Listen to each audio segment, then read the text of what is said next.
नमस्कार दोस्तों, कथा मंथन में आप सबका स्वागत है। तो लीजिए सुनिए कथा मंथन में आज यशपाल द्वारा रचित दुख का अधिकार।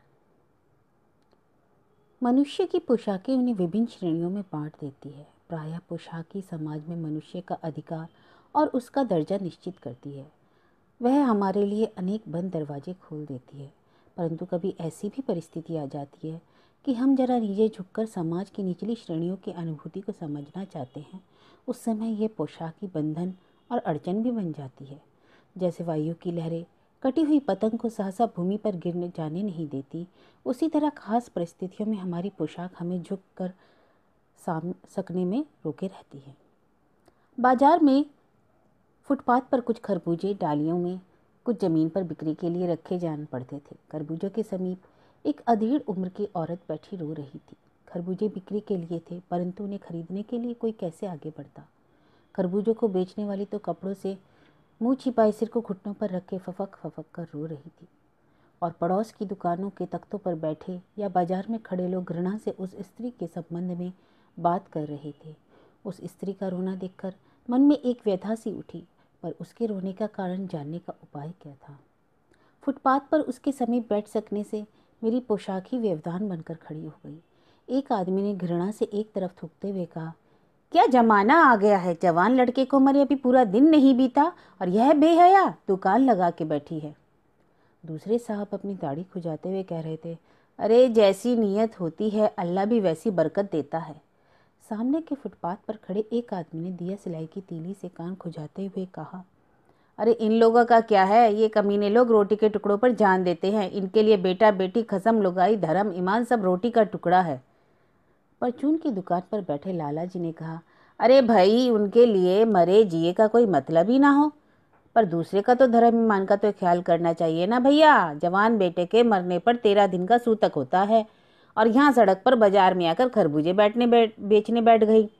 1000 आदमी आते जाते हैं, कोई क्या जानता है कि इसके घर में सूतक है। कोई इसके खरबूजे खा ले तो उसका ईमान धर्म कैसे रहेगा, क्या अंधेर है। पास पड़ोस की दुकान से पूछने पर पता लगा कि उसका 23 बरस का जवान लड़का था। घर में उसकी बहू और पोता पोती हैं। लड़का शहर के पास 1.5 बीघा भर जमीन में कचियारी करके परिवार का निर्वाह करता था। खरबूजों की डलिया बाजार में पहुंचाकर कभी लड़का या वह स्वयं सौदे पर बैठ जाता या कभी माँ बैठ जाती। लड़का परसों मुंह अंधेरे बेला में पके खरबूजे चुन रहा था। गीली मेड़ की तरावट में विश्राम करते हुए एक सांप पर लड़के का पैर पड़ गया। सांप ने लड़के को डस लिया। लड़के की बुढ़िया माँ बावली होकर ओझा को बुला लाई। झाड़ना फूकना हुआ, नागदेव की पूजा हुई। पूजा के लिए दान दक्षिणा चाहिए। घर में जो कुछ आटा अनाज था दान दक्षिणा में उठ गया। माँ बहू और बच्चे भगवान से लिपट लिपट कर रोए, पर भगवाना जो एक दफ़े चुप हुआ फिर ना बोला। सर्प के विष से उसका सब बदन काला पड़ गया था। जिंदा आदमी नंगा भी रह सकता है, परंतु मुर्दे को नंगा कैसे विदा किया जाए। उसके लिए तो बजाज की दुकान से नया कपड़ा लाना ही होगा, चाहे उसके लिए माँ के हाथों की छन्नी ककना ही क्यों ना बिक जाए।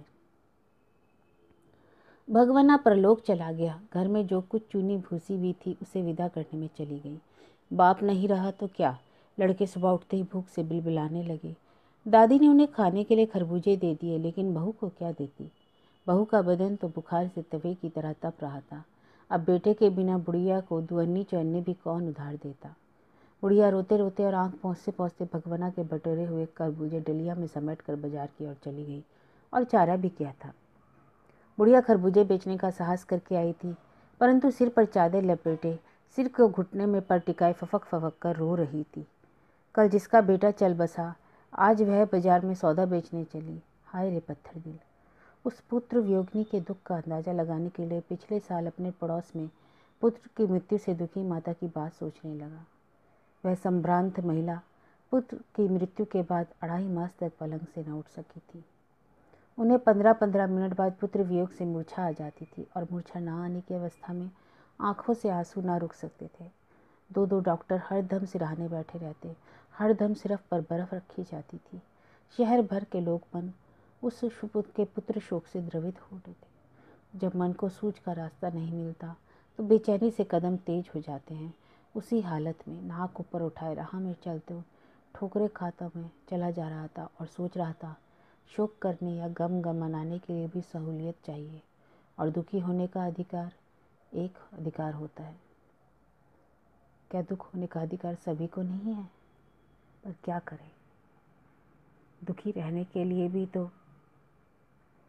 पैसे चाहिए, खाना चाहिए। तो दोस्तों, यह था दुख का अधिकार, यशपाल जी ने लिखा है। पर आज ये कहानी पढ़ कर के सचमुच दिल द्रवित हो उठा। सही है कि दुखी रहने का अधिकार किसको है,